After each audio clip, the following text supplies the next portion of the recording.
Hey, joining us now on the Marr Rock Show. I just looked back. It's been since April since we had Ged Rylands on the show. I didn't realize it was that long. Ged Rylands of Rage of Angels and Taiketo and formerly of 10 and everything else he's doing. Welcome to the show. Hello. Thank you for inviting me on once more. We love having you, man, and I love all the projects you're working on. And tell us what you're doing right now, because I know we'll talk about Taiketo and Rage, but what are you working on right now? I'm working as we speak. I'm sat in the studio. I'm doing the second Rage of Angels album. So I'm doing backing vocals today. So my voice may sound a little bit strange.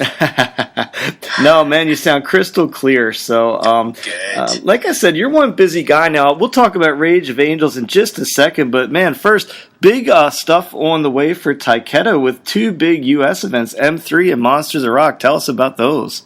Yeah, it's about time, isn't it? Really? Yeah, it is. I mean, it's only been about 23 years or something ridiculous since Taiketo's kind of stepped foot on American soil doing, big shows.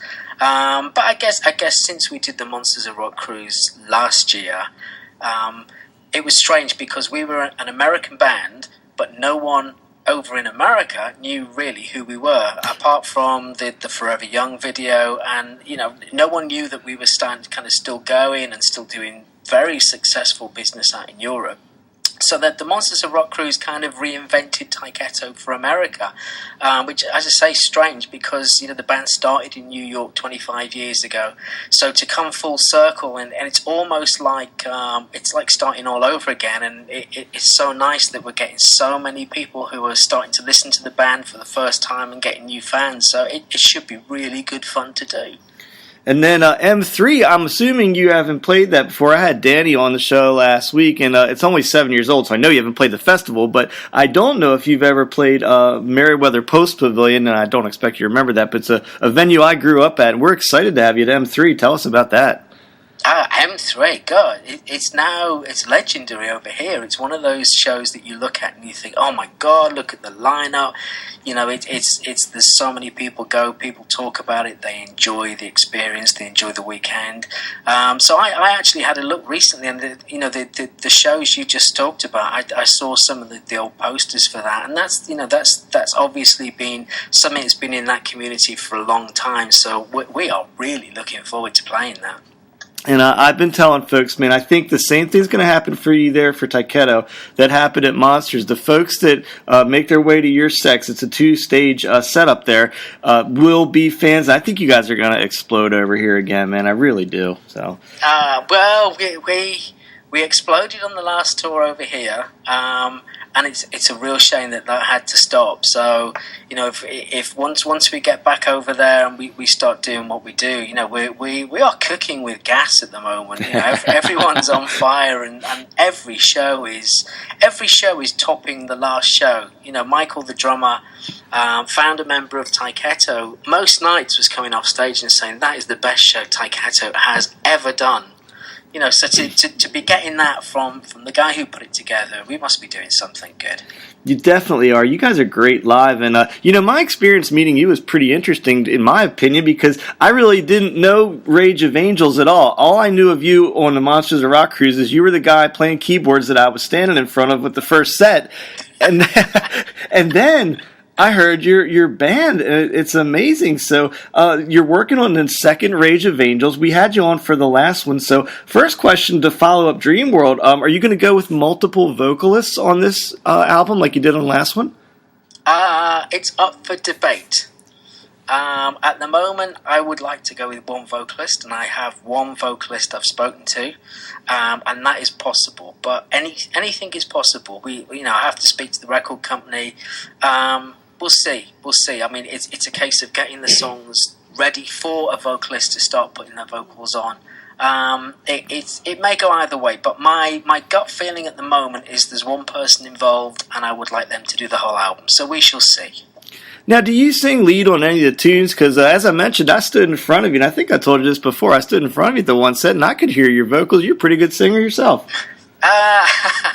Thank you. I do backing vocals, so I've been doing all the backing vocals today on the new album. But there is no way anyone would want to hear me do these. No, I leave that to the guys who can really sing.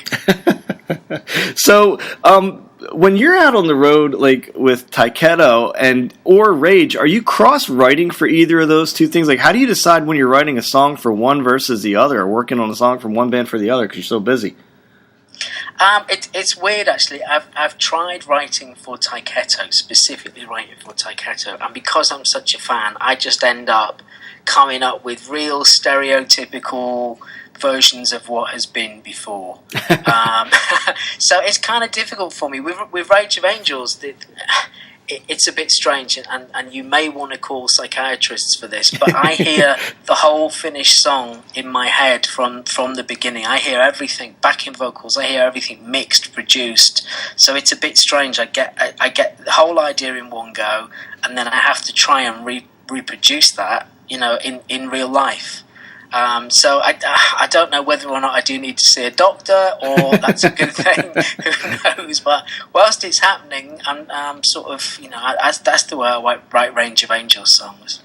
Now, the people that know you from Taiketo may not realize, and originally I didn't know this until Danny Vaughn told me this, that you're a very good guitar player as well. Now, that tune on the last album, Requiem for the Forgotten Soldier, is that you doing all that guitar lead at the beginning? Gosh, no. I'm a rhythm player, and I can do twin lead.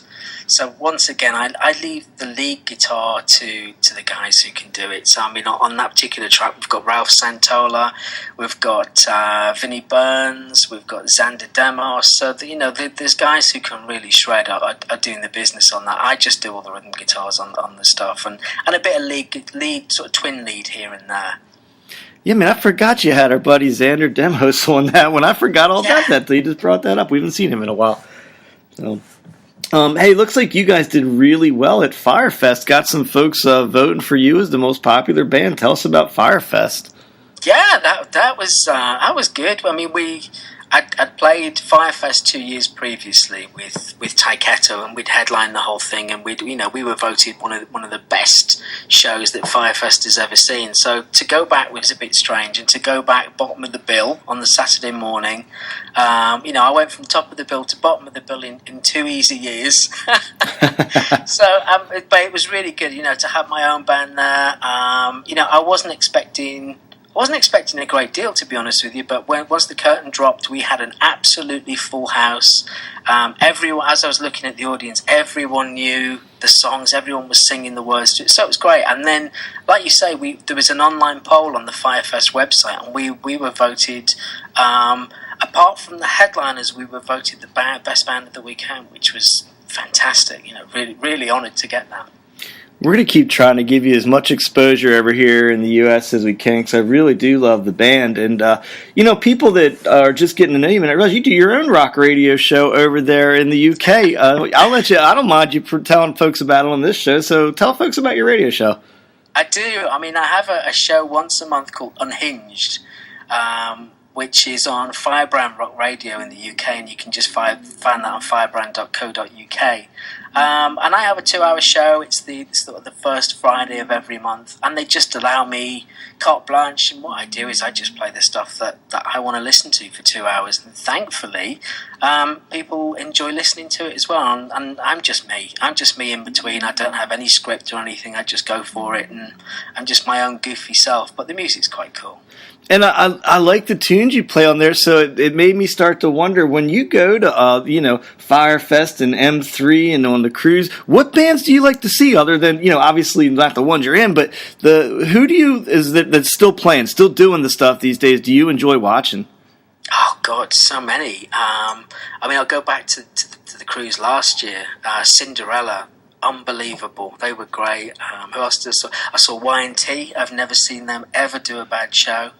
Winery Dogs. Oh my God. I've never seen so many top musicians weep. They were all just stood there, heads in hands, thinking, why are we even going to bother carrying on?